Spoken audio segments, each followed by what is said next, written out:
하나님이 이르시되 우리의 형상을 따라 우리의 모양대로 우리가 사람을 만들고 그들로 바다의 물고기와 하늘의 새와 가축과 온 땅과 땅에 기는 모든 것을 다스리게 하자 하시고, 하나님이 자기 형상 곧 하나님의 형상대로 사람을 창조하시되 남자와 여자를 창조하시고, 하나님이 그들에게 복을 주시며 하나님이 그들에게 이르시되 생육하고 번성하여 땅에 충만하라.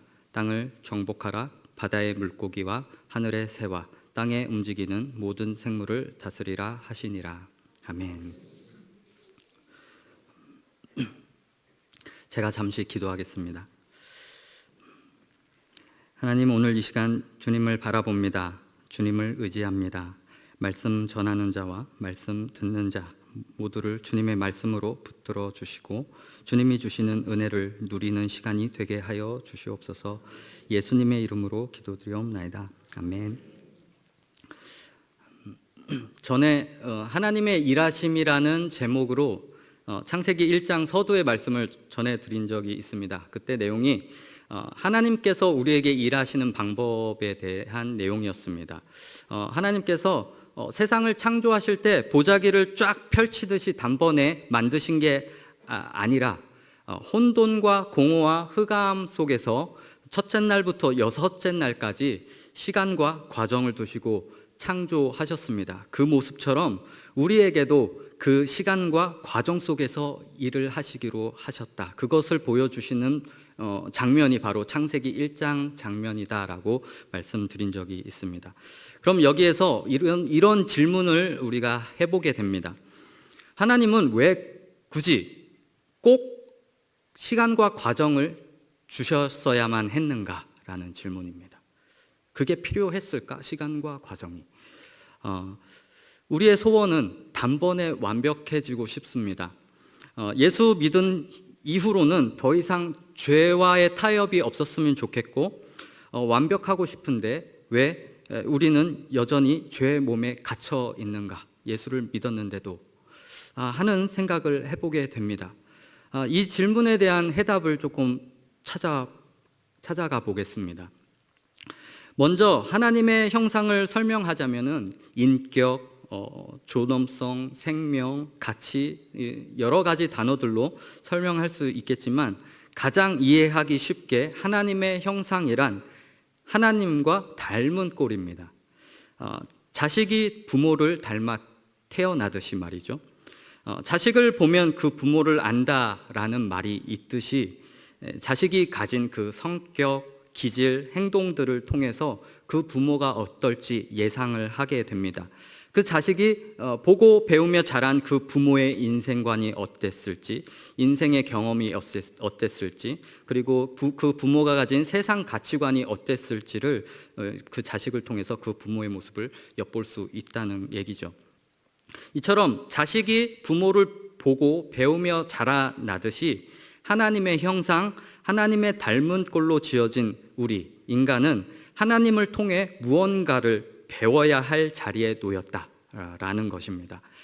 배움이라는 것이 늘 그렇듯이 연습, 훈련, 반복이 필요하기에 또 시간이 필요한 이유도 있습니다. 더 깊이 생각해 보자면 하나님이 인간에게 주신 하나님의 형상에서 매우 독특하게 닮은 꼴이 있는데요. 그것이 바로 자유를 가진 존재입니다. 하나님이 이 세상을 자신이 세우신 그 목적과 그 계획을 향해서 얼마든지 자신의 뜻대로 움직이실 수 있는 자유와 권세를 가지신 분이 우리가 믿는 하나님이시죠. 또 그 만드신 만물에 대해서 책임을 가지시는 주인이시기도 합니다. 우리는 이것을 하나님의 주권, 하나님의 주도권이라고도 이야기합니다. 하나님은 그런 자신의 형상을 따라 인간에게도 자유를 주시고는 자신의 뜻대로 선택할 수 있도록 하셨습니다. 그리고 오늘 본문의 말씀처럼 모든 생물을 다스리라는 말씀과 같이 그 자유의 위치에서 어떠한 책임을 갖도록 하셨습니다. 그 자유를 가지고 어디까지 선택할 수 있게 하셨나요? 바로 하나님을 거역할 수 있을 만큼의 자유입니다. 하나님을 거역할 수 있는 자유, 이보다 더 큰 자유가 있을까요? 한계가 없으신 하나님이십니다. 그 하나님을 거역할 수 있다니, 이거는 무한한 자유입니다. 하나님을 거역할 수 있는 자리에까지 우리를 앉히셨다는 것은요, 하나님과 대등한 자리에 앉히셨다라는 겁니다. 하나님의 형상이라는 말의 모든 의미가 여기에 함축되어 있습니다. 하나님과 대등한 자리. 하나님은 사람을 그 하나님과의 대등한 자리에 앉혀서 인간 스스로 자발적으로 순종하기를 원하셨던 것이죠. 그러나 이 자리는 무시무시한 자리입니다. 하나님은 인간에게 주신 그 자유 안에서 자발적 순종과 자발적 선택의 기회를 주셨지만, 만약 잘못된 길로 선택했을 시 죽음의 책임으로 가야 하는 위험한, 무서운 자리에 두셨던 것입니다. 이 부분에서 우리가 느끼는 것이 있죠. 하나님의 성품에 모순이 있는 거 아닌가라는 의문이 듭니다. 왜냐하면 좋은 것을 주셨으면 거기에서 끝내셨어야 되는데 왜 그 중간에 걸림돌을 놓으셨냐라는 질문이 나오게 됩니다. 우리가 늘 하게 되는 질문이 있죠. 하나님은 왜 선악과는 만들어가지고, 아담은 왜 그걸 먹어가지고, 그렇죠? 왜 이 질문을 하게 되나요? 우리의 고된 인생에 대한 한이 맺힌 탄식이죠. 한이 맺혀서 그 질문들이 터져 나옵니다. 전에 어떤 고등학생이 저에게 와서 이렇게 물었습니다. 목사님, 저는 억울합니다. 아담과 하와가 선악과를 먹은 게 저랑 무슨 상관인가요? 라는 질문을 했습니다.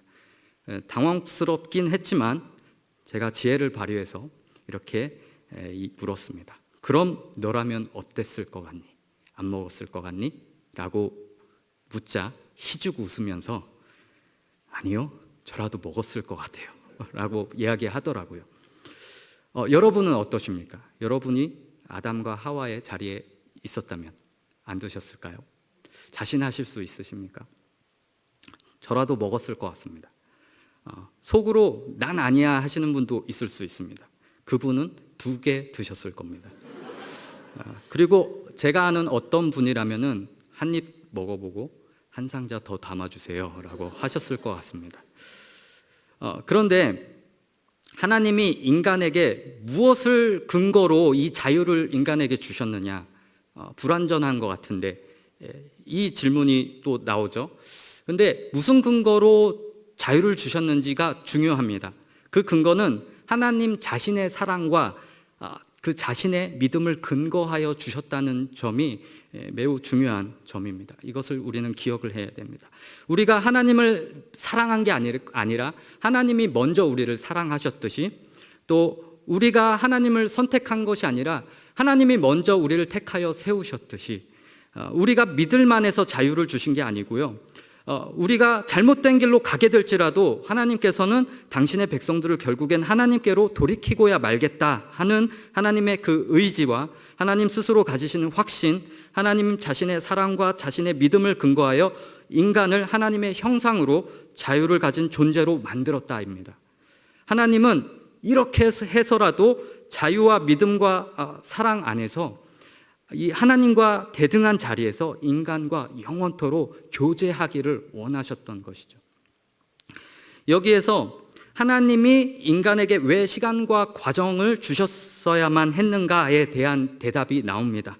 하나님의 형상, 자유의 자리, 하나님을 거역할 수 있을 만큼의 대등한 자리에 앉았기 때문에 시간과 과정이 필요했던 것이죠.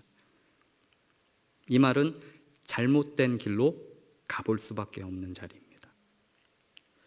아이를 키울 때 우리가 보게 됩니다. 아이에게 이거 뜨거우니까 만지지 마 합니다. 그러면 기어코 만집니다. 그리고 높은 데서 뛰어내리면 안 돼요, 다쳐 하면은 기어코 뛰어내려서 다칩니다. 왜 그런가요? 자유 때문이죠. 선택할 여지가 있습니다. 해볼 여지가 있어서입니다. 아이들도 그 순간 선택을 합니다. 뛰어내려보자, 만져보자. 그런데 다쳐서 아픈 건 자신의 몫이죠. 이것을 우리는 책임이라고 이야기하죠. 그런데 부모는 가만히 있는가요? 부모도 책임을 집니다. 병원 데려가야죠. 치료해야 됩니다. 그리고 아이가 낫기까지 기다려줍니다. 아이는 그제서야 깨닫고 그 다음부터 자발적으로 위험한 상황에 조심을 하기 시작을 합니다. 돌아온 탕자의 이야기에서도 보여줍니다. 둘째 아들이 아버지에게 자신의 몫을 달라고 하죠. 그리고 자신이 끌어모을 수 있는 전 재산을 가지고 집을 나가버립니다. 그리고 허랑방탕하게 살다가 망하게 되죠. 아버지 없이 정말 자유롭게 내 인생, 내 마음껏 살아보겠다라는 거죠. 하지만 생명의 아버지에서 벗어나면 어떻게 됩니까? 죄뿐이고 사망뿐입니다. 부패하여 썩어 없어지듯이 재산을 다 허비하고 소진해 버릴 뿐이죠. 그런데 아버지께서는 거기까지 가보겠다는 둘째 아들을 말리지 않으시고 그냥 놔두십니다. 가보라는 거죠. 둘째 아들이 어떻게 합니까? 제 발로 기어 들어옵니다. 자발적으로 항복합니다. 아담의 후손들 모두가 잘못된 길에 붙잡혀 있습니다. 잘못된 길로 와보니 어떻습니까? 험난하고 고단한 인생길이죠. 너무 힘들고 지치고 고단할 때면은 자유고 뭐고 생명이고 뭐고 하나님께서 여기서 좀 다 끝내주셨으면 좋겠다라는 생각이 들 때가 있습니다. 차라리 저 생명 없이 굴러다닌 저 돌이었으면 할 때도 있습니다. 그 돌이 부러우신 적이 있으신가요? 저는 돌을 보고 굉장히 부러웠었던 때가 있었습니다. 차라리 돌이었으면 하는 생각, 이 생각은 그 어떤 생명을 가진 존재라도 이 땅에서의 삶은 힘겹다입니다. 사실 더 이상 걱정하고 싶지 않죠. 고민하고 싶지 않죠. 삶의 무게감이 얼마나 무겁습니까? 그 책임감이 얼마나 무겁습니까? 벗어나고 싶을 때가 너무나 많습니다. 그러나 저 돌들로도 아브라함의 자손으로 만드실 수 있는 하나님이 우리에게 말씀하십니다. 여기서 멈출 수 없다. 난 너희를 위해서, 내 목적을 위해서 내 아들 예수를 보냈다. 그러니 예수 그리스도 안에서 다시 해보자. 선택해라. 다시 갈등해라. 또 엇나갔느냐? 괜찮다. 한번 책임져 봐라. 실패하였느냐? 또 선택하라. 또 갈등해라. 또 엇나갔느냐? 괜찮다. 다시 일어서라. 를 말씀해 주십니다. 하지만 아무리 노력을 해도 내 자신을 보면은 자꾸 엇나가는 것만 갖고 너무나 무겁기만 합니다. 그런 우리에게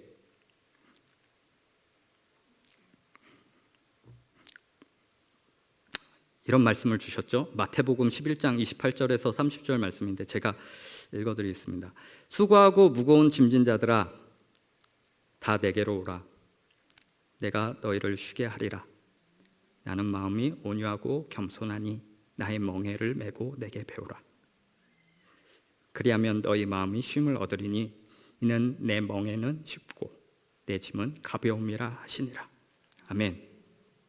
자녀들아 너희는 엇나갈 만큼 엇나가 봤다. 구약시대 내내 그랬지 않느냐. 이제는 너희를 부르신 하나님 아버지를 닮아가자. 집으로 돌아와라.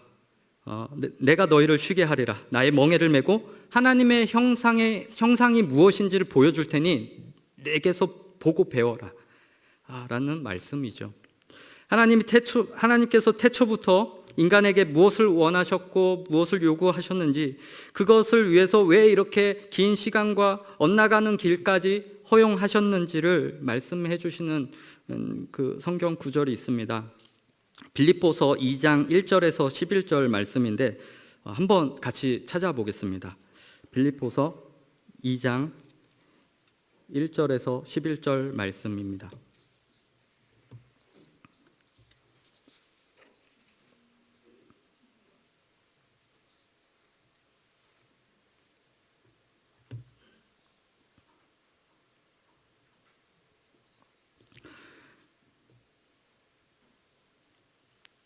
빌립보서 2장 1절에서 11절 제가 읽어드리겠습니다. 그러므로 그리스도 안에 무슨 권면이나 사랑의 무슨 위로나 성령의 무슨 교제나 긍휼이나 자비가 있거든 마음을 같이하여 같은 사랑을 가지고 뜻을 합하며 한 마음을 품어 아무 일에든지 다툼이나 허영으로 하지 말고 오직 겸손한 마음으로 각각 자기보다 남을 낮게 여기고 각각 자기 일을 돌볼 뿐더러 또한 각각 다른 사람들의 일을 돌보아 나의 기쁨을 충만하게 하라. 너희 안에 이 마음을 품으라. 곧 그리스도 예수의 마음이니 그는 근본 하나님의 본체시나 하나님과 동등됨을 취할 것으로 여기지 아니하시고 오히려 자기를 비워 종의 형체를 가지사 사람들과 같이 되셨고 사람의 모양으로 나타나사 자기를 낮추시고 죽기까지 복종하셨으니 곧 십자가에 죽으심이라.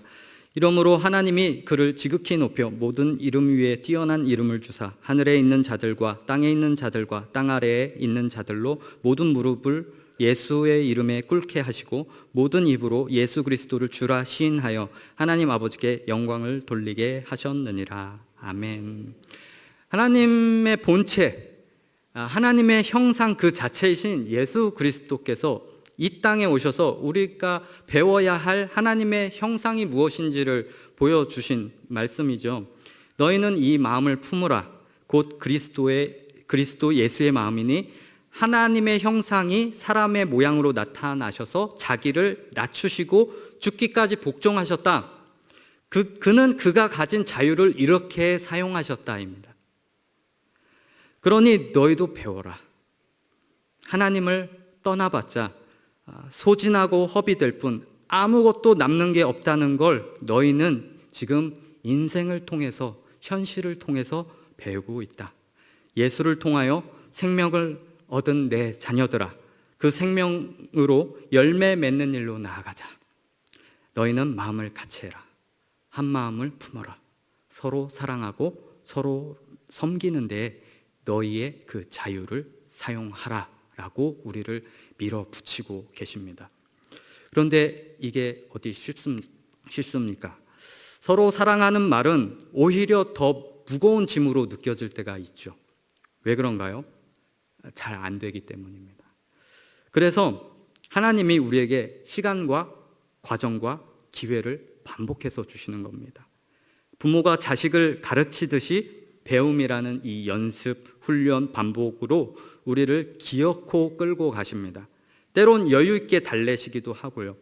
때론 당혹스럽게 하시기도 하고 때로는 매섭게 몰아붙이시기도 합니다. 어떤 목사님이 사역을 시작한 지 얼마 안 되었던 전도사 때 일을 얘기해 주신 적이 있었는데요.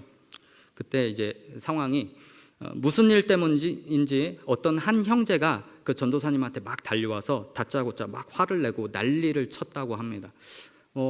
얘기하는 분위기를 봐서는 조금 평소에도 문제가 있었던 사람이었던 것 같습니다.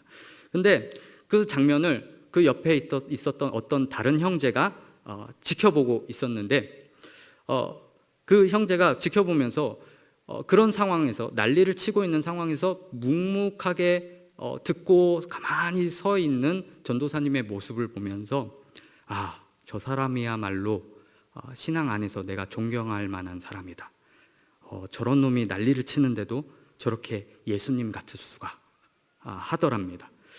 그래서 그때부터 그 전도사님을 매우 존경해야 하면서 전도사님을 보면 깍듯이 대하고 하는 그런 경험을 이야기해 주신 적이 있습니다.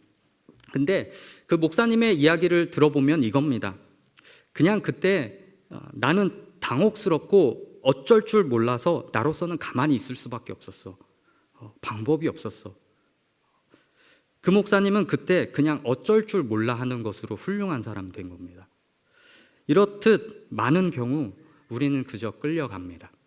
어떻게 할 방법이 없어서 어쩔 줄 몰라서 수동적으로 끌려갈 때가 대부분이죠.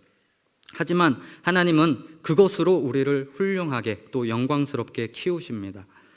예수님도 당신이 내가 친히 십자가의 길로 가노라라고 말씀을 하셨습니다만 예수님의 기도를 보면 아버지 이 잔을 내게서 지나가게 하옵시고 다만 아버지의 뜻대로 하옵소서라고 간구하셨습니다. 그렇게 기도하시고 십자가를 지신 예수님의 모습은 끌려가시는 모습이었습니다. 우리 인생 속에서 어쩔 수 없이 겪는 일이 많습니다. 어쩔 수 없이 건강을 잃기도 하고 어쩔 수 없이 경제적 어려움을 겪기도 하고 어쩔 수 없이 관계가 깨어지기도 하고 어쩔 수 없이 당하게 되는 한숨 짓는 가슴 아픈 일들이 참으로 많습니다. 이 모든 일들 속에서 우리는 그저 하나님의 손에 끌려갑니다. 예수께서 어린 양같이 잠잠히 끌려가신 모습처럼 말이죠. 하나님의 형상을 이룬다는 것은요, 내가 뭘 대단한 업적을 이루거나 말씀을 철저히 지켜내거나 기도로 단단히 무장하고 결단하는 우리의 어떠한 철두철미한 것으로 이루어지지 않습니다. 하나님이 이끄시는 이 현실 속에서 어쩔 수 없이 끌려가는 일들을 통하여 하나님의 형상을 이루십니다.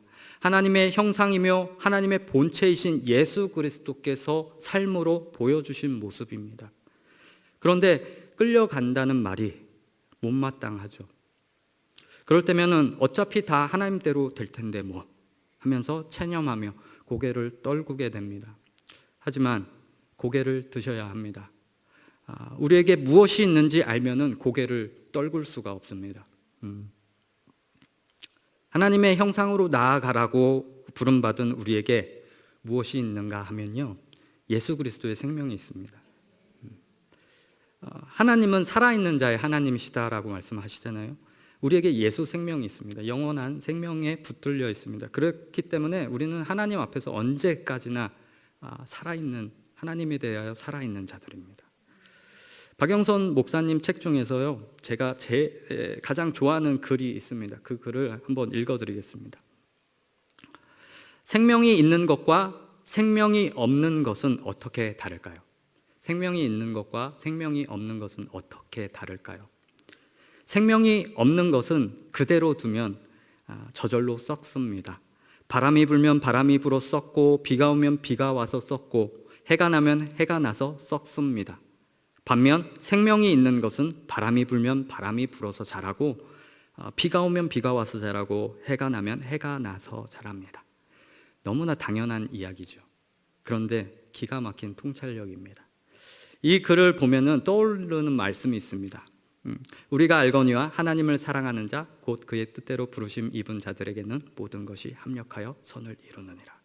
로마서 8장 28절 말씀이죠. 이 이야기는요, 인생 속에서 내가 아무리 박살이 나고 나자빠지게 되는 일들이 있을지라도 생명 있는 자들에게는 그런 일들로도 열매 맺을 수 있다. 예수 생명 때문에 자라난다. 어떤 상황에서도. 예수 생명이 보여주신 그 역사, 인간이 가장 두려워하는 죽음에서도 부활로 열매 맺게 하신 그 생명입니다. 예수님을 내가 붙잡았어, 그렇기 때문에 내가 열매 맺을 수 있어가 아니고요, 무엇이든지 열매 맺을 수 있게 하는 그 예수 생명이 나를 붙잡고 있습니다. 그렇기 때문에 어떤 것으로도 열매 맺을 수 있는 것이죠. 세상은 우리를 알아보지 못합니다. 예수 그리스도 교회 절레절레합니다. 알아보지 못합니다. 그러나 생명 있는 자들끼리, 하나님의 형상을 가진 우리들끼리는 알아볼 수 있습니다. 하나님의 형상으로 보여진다는 것은요, 나에게 잘난 게 없고 내세울 게 없고 설령 처량한 신세일지라도 그런 건 조건이 될 수 없습니다. 방금 전 살펴봤던 말씀, 빌립보서 2장 1절 말씀에 그러므로 그리스도 안에 무슨 권면이나 사랑의 무슨 위로나 성령의 무슨 교제나 긍휼이나 자비가 있거든, 그게 보이거든입니다. 이 말은 너희 안에서 생명이 있는 자들끼리 알아볼 수 있다라는 말입니다. 그게 보이거든. 그런데 그게 어떤 조건 속에 있느냐? 그러므로 그리스도 안에 무슨 권면이나 사랑의 무슨 위로나, 그리스도 안에입니다. 우리는 모두가 그리스도 안에라는 조건 속에 있습니다. 그러니 서로를 알아볼 수 있고 알아봐 주셔야 됩니다. 어떻게 하는 게 알아봐 주는 건가요? 높은 데에 마음을 두지 않고 도리어 낮은 곳으로 처하는 모습입니다. 기꺼이 서로 섬기고 기꺼이 서로 기다려주고 기꺼이 서로 반겨주십시오. 우리에게 주신 자유를 기꺼이 그리고 넉넉하게 사용하시기를 바랍니다. 이것이 서로를 알아봐 주는 것입니다. 우리의 자유를 자발적으로 하나님의 형상으로 예수 그리스도의 길로 나아가게 하시는 이 하나님의 놀라우신 일하심이요, 저와 여러분 송파제일교회에 역사하고 있습니다. 이 하나님의 일하심이 우리에게 있다라는 것을 어떻게 이렇게 당당하게 이야기할 수 있는가? 모두가 다 여기까지 끌려왔기 때문입니다. 여기까지 끌려왔다는 이 현실이 하나님이 일하셨다라는 하나님의 일하심을 증명하고 나타내주고 있습니다. 지금까지의 시간들을 생각해 보면요, 여러 어려움 속에서 이만큼 올 수 있었던 거, 견디고 죽을 것 같고 했지만 그래도 여기까지 올 수 있었던 것은 하나님의 붙드심이었고, 하나님이 당신의 형상으로 우리를 다듬어 주시는 시간이었다라는 사실입니다. 이 사실을 기억한다면은 내일 두려운 월요일입니다. 이놈의 월요일은 잊을만 하면 찾아오죠. 저도 월요일에 대한 두려움이 굉장히 컸었던 경험이 있었고, 월요일이라는 것은 현실이죠. 그런데 예수 생명에 붙들려 있는 우리에게는 그 두려운 월요일이 아닙니다. 예수 생명에 붙들려 있는 우리에게 이 월요일은 하나님의 형상으로 위대해질 수 있는 영광스러운 기회라는 사실을 믿으시길 바랍니다.